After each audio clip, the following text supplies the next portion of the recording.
मोक्षमार्गस्य नेतारं भेतारं कर्मयोगिनां ज्ञातारं विश्वतत्त्वानां वन्दे तद्गुणलब्धये। पंच परमेष्ठी भगवान की जय। संत शिरोमणि आचार्य विद्यासागर जी महाराज की जय। पिछली पाठशाला में हमने समझा था छायोक्षणिक भाव के 18 भेद और औदिक भाव के 21 भेद। औदिक भाव के 21 भेद कुछ स्पष्ट नहीं हो पाए थे, आज पुनः स्पष्ट करते हैं। देखें, गति 4, नरक गति, त्रिंच गति, मनुष्य गति और देव गति। ये औदिक भाव क्यों है? क्योंकि गति नाम कर्म के उदय से होते हैं। अच्छा, गति नाम कर्म के उदय से औदिक भाव क्या माना जाए? आचार्यों ने लिखा, मैं मनुष्य हूं, ऐसा जो मेरे मन में परिणाम है ना, मेरा भाव क्या रहता है? मैं मनुष्य हूं, देव नहीं, नारकी नहीं, त्रिंच नहीं, ये औदिक भाव है। ये किस कारण होता है? गति नाम कर्म के उदय से होता है। कषाय, कभी गुस्सा आती है ना, तो क्रोध नाम कर्म के उदय से आती है। तो गुस्सा, क्रोध, औदिक भाव। लिंग, पुरुष लिंग, स्त्रीलिंग और नपुंसक लिंग, वासना रूप जो परिणाम होते हैं, ये भी कर्म उदय से होते हैं।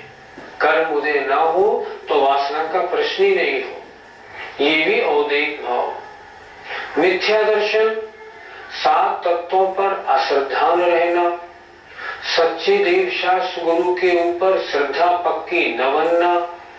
ये क्यों रहता है? जब तक मिथ्या दर्शन का उदय है तब तक मिथ्या दर्शन या मिथ्यात्व रूप परिणाम रहते हैं। ये औदिक भाव क्यों? क्योंकि मिथ्या दर्शन नामक दर्शन मूली कर्म के उदय से होते हैं। अज्ञान, अज्ञान माने ज्ञान की अपूर्णता, ये किस कर्म के उदय से होती है? ये ज्ञानावर्णी कर्म के उदय से रहती है। जहां तक ज्ञानावर्णी कर्म का उदय है वहां तक अज्ञान भाव है। ज्ञानावर्णी कर्म का उदय कहां तक? 12वें गुणस्थान तक। 12वें गुणस्थान के अंत में इनका नाश होता है, ज्ञानावरण, दर्शनावरण, अंतराय का। तो ये जो अज्ञान भाव है ये 12वें गुणस्थान तक चलता है। असंयत भाव चलता है 4थे गुणस्थान तक, अर्थात व्रतों के न लेने रूप भाव, मुझे व्रत अभी नहीं लेने। इसका कारण क्या है? अनंतानुबंधी और अप्रत्याख्यानावरण का उदय।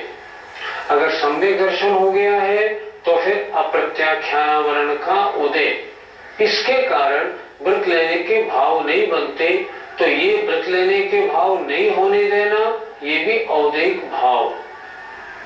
किस कारण से हुए? अप्रत्याख्यानावरण कषाय के उदय से हुए। असंयत भाव, असिद्ध भाव होता है 8 कर्मों के उदय से। हमारे आपके 8 कर्मों का उदय है ना, और वो उदय हमें सिद्ध नहीं बनने दे रहा। तो हमारे असिद्ध जो भाव है ये 8 कर्मों के उदय से। केवली भगवान अभी असिद्ध नहीं है, अभी असिद्ध है, सिद्ध नहीं हुए। उनके 4 अघातिया कर्मों के उदय से असिद्ध भाव है। और 6 लेशा, कृष्ण नील कापोत, पीत पद्म शुक्ल। 3 लेशा अशुभ है, कृष्ण नील कापोत। 3 लेशा शुभ है, पीत पद्म शुक्ल। कृष्ण नील कापोत का मतलब तीव्रतम कषाय, कृष्णलेशा, तीव्रतर कषाय नीललेशा और तीव्र कषाय कापोतलेशा। मंद कषाय पीतलेशा, मंदतर कषाय पद्मलेशा, मंदतम कषाय शुक्ललेशा। ऐसे परिणाम ये भी तो कर्म के उदय से होते हैं। शरीर नाम कर्म और कषाय के उदय के अनुसार योग, कषायानुरंजित योग प्रवृत्ति को लेशा कहते हैं। तो ये भी शरीर नाम कर्म और कषाय के उदय के कारण होने से ये भी 6 लेशाएं भी औदिक भाव है। इस प्रकार 21 भाव हुए। ये कृति में से हमारे कृति हुई मनुष्य गति, कसाय क्रोध मान माया लोभ, तो गति 1, कसाय 4, लिंग पुरुष लिंग 5, मिथ्या दर्शन हो सकता है हमें सम्यक की प्राप्ति ना हुई हो तो मिथ्या दर्शन 1, तो 6, इसके बाद अज्ञान तो है ही, तो इसके बाद 7, असिद्धित 8, लेस्यान से 1, अभी हम जैसे ध्यान कर रहे हैं सत्वावृत्ति पढ़ रहे हैं तो हो सकता है विक्लेशा हो, इस प्रकार से 9, एक असंयत भाव रह गया और एक असंयत, इस प्रकार से हमारे 10 और भाव होते हैं। मान लो एक हाथी है, अब इसके औदिक भाव लगाते हैं। गति त्रिंच गति, कषाय चारों 1 और 4 5, लिंग हाथी के पुरुष लिंग 4 1 5 और 1 6, मिथ्या दर्शन हो सकता है। इसके बाद असंयत भाव है, वृत्ति नहीं है, अज्ञान भाव है, असिद्ध भाव है, लेशा 1 जैसे उसके परिणाम हो वैसे उसके लेशा कोई सी क्षण हो सकती है। इस तरह औदिक भाव हमें लगाने चाहिए, ये आत्मा के परिणाम है। इसमें जानने योग्य बात क्या है? जानने योग्य बात क्या है? इसमें कुछ भाव हमारी आत्मा का अहित करने वाले हैं, नवीन कर्म बंध के कारण है, जैसे कषाय भाव, जैसे लिंग भाव, सबसे खराब मिथ्या दर्शन भाव, और फिर अशुभ लेश्याएं। इनसे हमें बचने का प्रयत्न करना चाहिए कि ये भाव आत्मा को कष्टकारी है, इसलिए जितना इनसे बचा जाए उतना अच्छा है। इस प्रकार औदिक भाव 21 की चर्चा हुई। अब बचते हैं पारिणामिक भाव 3। आइए अब उनको देखते हैं। पारिणामिक भाव के 3 भेद, जीव भव्या भव्यत्वानि च। जीव भव्या भव्यत्वानि च। बोलिए, जीव भव्या भव्यत्वानि च। जीवत्व, भव्यत्व और अभव्यत्व, ये 3 पारिणामिक भाव के भेद हैं। पारिणामिक भाव किन्हें कहते हैं? आत्मा के जो परिणाम किसी भी कर्म के उपशम, क्षय, क्षयोपशम और उदय के कारण नहीं होते, जो आत्मा के स्वभाव होते हैं उन्हें हम कहते हैं पारिणामिक भाव। उनके 3 भेद, जीवत्व, भव्यत्व और अभव्यत्व। जीवत्व माने चैतन्यपना, चेतनापना। जीव में किस कर्म के उदय से आया? नहीं, किसी के उदय से नहीं, ये जीव का स्वभाव है, जीवत्व भाव। भव्यत्व भाव, सम्यक्त्व प्रकट करने की योग्यता, भव्यत्व भाव। और सम्यक्त्व प्रकट करने की जहां योग्यता नहीं है वो अभव्यत्व भाव है। जितने जीव हैं सब में शक्ति रूप से तो सम्यक्त्व विद्वान है, मतलब सम्यक्त्व प्राप्त करने की शक्ति तो है, पर जिनमें उसको व्यक्त करने की योग्यता है वे भव्य हैं, जिनमें व्यक्त करने की योग्यता नहीं है वे अभव्य हैं। इस प्रकार पारिणामिक भाव 3 प्रकार का, जीवत्व, भव्यत्व और अभव्यत्व, अर्थात चैतन्यपना, जीवत्व भाव, ये प्रत्येक जीव में पाया जाता है। अब भव्यत्व भाव ये उनमें पाया जाता है जिनमें अपनी सम्यक्त प्राप्ति की शक्ति को व्यक्त करने की योग्यता है, और जिनमें योग्यता नहीं है उनमें अभव्यत्व भाव है। इस प्रकार पारिणामिक भाव के 3 भेद होते हैं। हमारे कौन कौन से पारिणामिक भाव हैं? हम सबके जीवत्व भाव तो है ही। अब रही बात भव्यत्व और अभव्यत्व, इनमें से कौन सा भाव है? ये है अपने ज्ञान का विषय नहीं, ये केवली के ज्ञान का विषय है। लेकिन क्योंकि ऐसे भीषण पंचम काल में भी धर्म के प्रति हमारी रुचि प्रकट हुई है, इसलिए हमें अपना भव्यत्व भाव ही मानने योग्य है। सूत्र के अंत में जो 4 शब्द दिया है उससे हमें क्या लेना चाहिए? सूत्र के अंत में जो 4 शब्द दिया है वो ये कह रहा है कि कुछ अन्य और भी पारिणामिक भाव है, लेकिन वो जीव के असाधारण भाव नहीं है। असाधारण, एक्स्ट्रा ऑर्डिनरी। वे और पारिणामिक भाव कैसे हैं? वे साधारण हैं, अन्य द्रव्यों में भी पाए जाते हैं, जैसे अस्तित्व, वस्तित्व, प्रमेयत्व, अवगाहनत्व आदि। ये गुण जो है ना, ये गुण अन्य द्रव्यों में पाए जाते हैं। इन सबकी ध्वनि इस चा से निकलती है।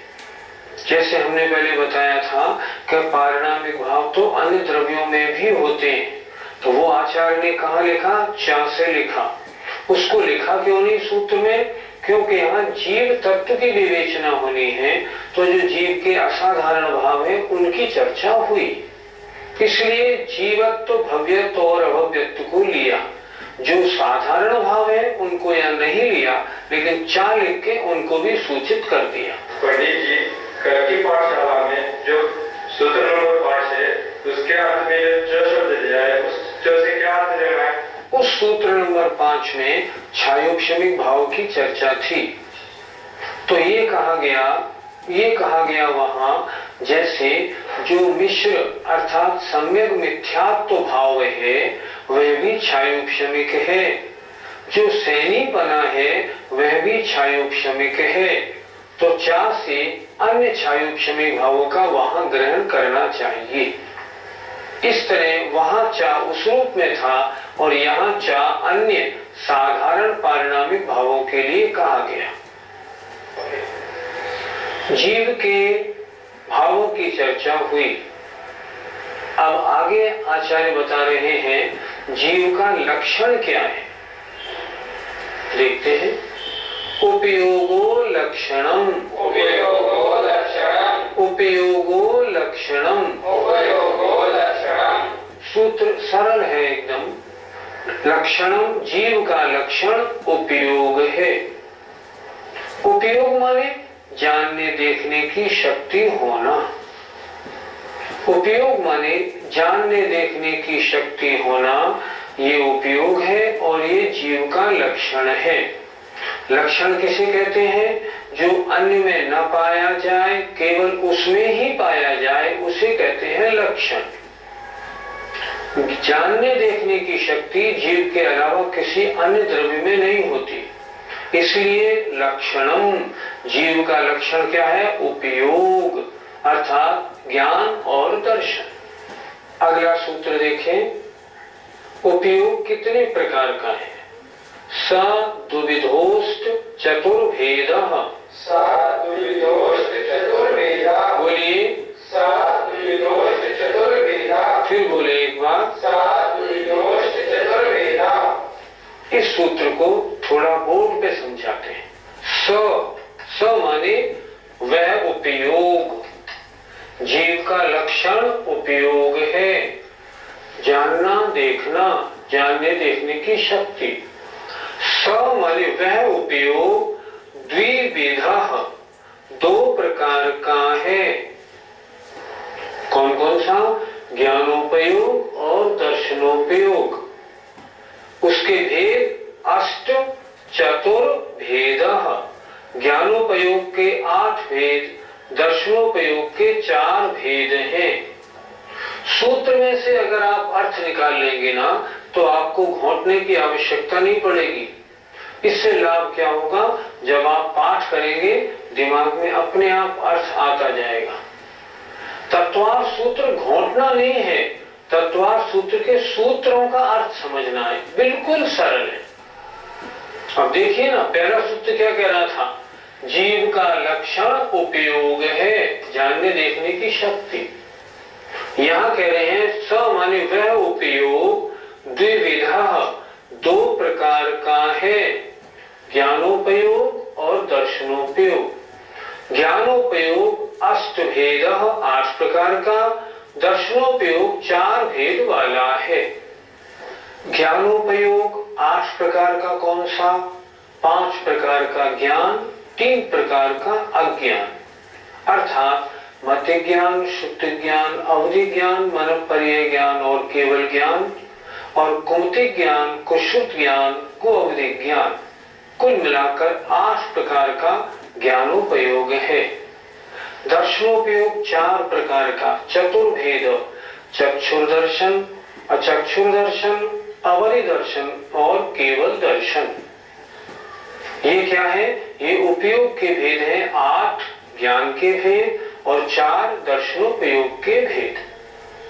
इस तरह जीव का लक्षण उपयोग है और वह उपयोग ज्ञानोपयोग 8 और दर्शनोपयोग 4 प्रकार का है। जीव का लक्षण बता दिया। जीव कितने प्रकार के होते हैं? संसारिणो मुक्ताश्च, संसारिणो मुक्ताश्च, संसारिणो मुक्ताश्च, संसारिणो मुक्ताश्च।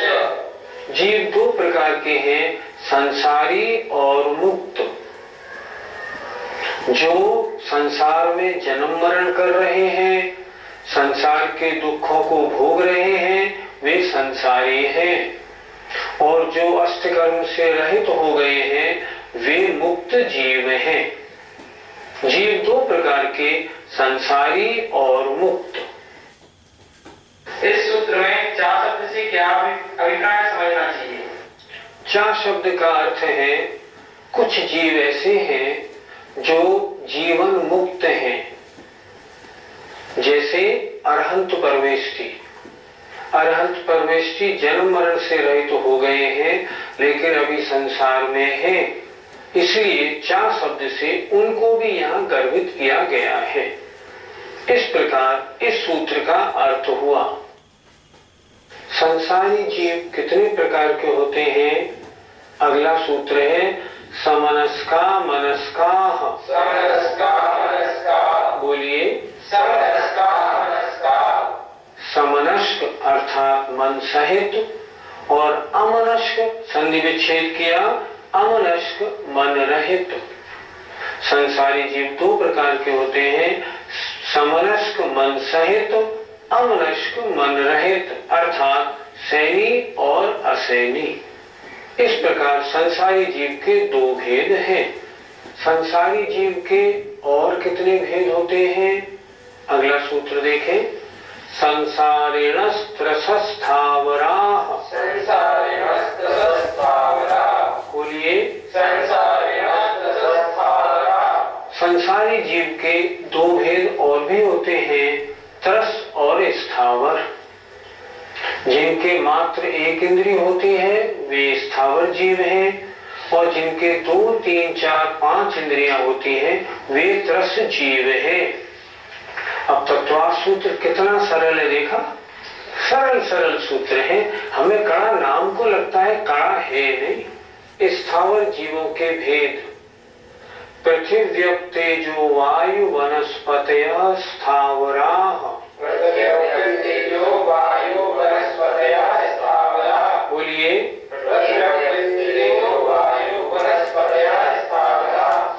स्थावर जीव कितने प्रकार के होते हैं? सूत्र से निकालें, पृथ्वी, पृथ्वी कायक, अप, जल कायक, तेज, अग्नि कायक, वायु, वायु कायक और वनस्पति कायक। 5 प्रकार के स्थावर जीव होते हैं। स्थावरों के भेद बताए इसमें इन्होंने, पृथ्वी कायक, अप माने जल कायक, तेज माने अग्नि कायक, वायु कायक और वनस्पति कायक। इस प्रकार स्थावर जीवों के 5 भेद हैं। हम सब लोग जानते ही हैं, पृथ्वी ही जिनका शरीर है, वे पृथ्वी कायक हैं। ऐसे ही जल ही जिन जीवों का शरीर है, वे जल कायक हैं। इन सब जीवों के मात्र 1 इंद्रिय, स्पर्शन इंद्रिय होती है। एक बार जरा समझ लें अपन, हमने कुएं में से पानी निकाला। इस पानी में जो कुएं में से निकाला है, इसमें कौन कौन से जीव हैं? त्रस भी है और स्थावर भी है। अब हमने क्या किया, मोटे छन्ने से इसको छाना।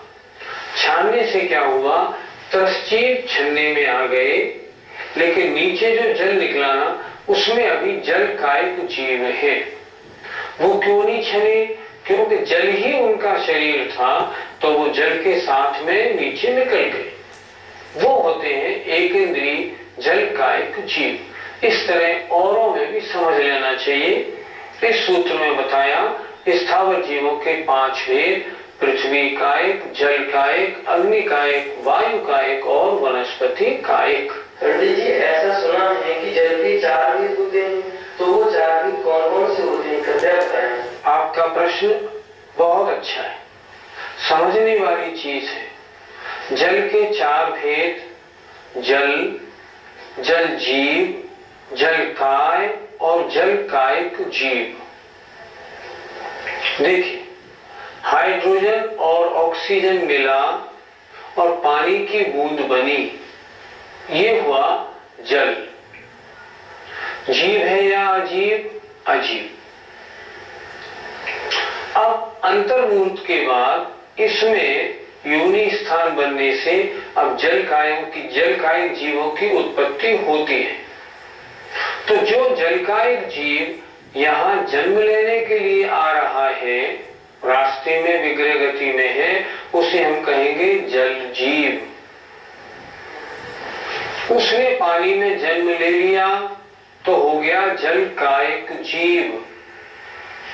और जब हमने उस पानी को उबाल लिया और पानी जीव रहित हो गया तो हम कहेंगे जल काय। एक बार फिर समझें, हाइड्रोजन ऑक्सीजन मिली और पानी की बूंद बनी, ये जल, ये पुद्गल अचेतन। अब इस जल में अंतर्मूर्त के बाद जो जन्म लेने के लिए आत्मा विग्रह गति से आ रही है, वो रास्ते में जब तक है तब तक जल जीव। उसने उस पानी की बूंद में जन्म ले लिया तो जल कायिक जीव। और हमने उस पानी को उठाया और वो पानी गर्म होने के बाद जब जीव रहित हो गया तब हम कहेंगे जल काय। जल काय अजीव है, जल जीव और जल कायिक जीव जीव है। फिर देखें, सामान्य जल और जल काय दोनों अजीब। मुनि महाराज के कमंडलू में हमने जो पानी भरा है वो जल काय है और अजीब है।